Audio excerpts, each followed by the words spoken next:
mga kamamshi, mga kalods, mga followers or non-followers. Magluluto tayo ngayon ng paksiw na bangus. Natupad na rin ang pinapangarap ko na makabili ako ng bangus. Ayan, bangus, 1 kilo. Tapos nilagyan ko ng okra at talong.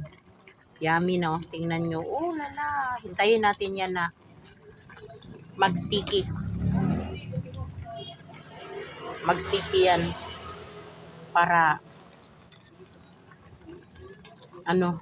sumarap. Pag nagpagsiw kasi, dapat mag-sticky talaga yan ang sabaw niya. Doon ninyo malalasap ang paksiw talaga. Yung maasim-asim na maalat-alat yun. Lagyan ko na sana ito ng palaya, pero wala nang palaya, naubos. Talong na lang. Kasi nandito ang anak ko. Magtinula sana ako ng manok, pero ayoko siyang pakainin ng manok kasi buntis. So, buti na lang may nagdaan na negosyante ng isda, ng isda. So, bumili ako ng 1 kilo. Ayun. Pinaksiw ko, tapos nagtula. Ayan na, pakita ko sa inyo. Takpan natin.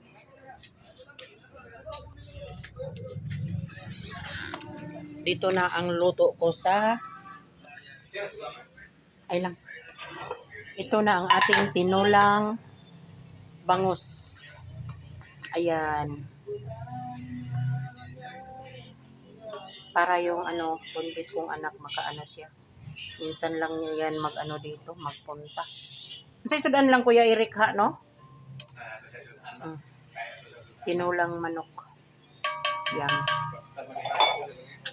Yun lang. Thank you for watching and God bless ating lahat.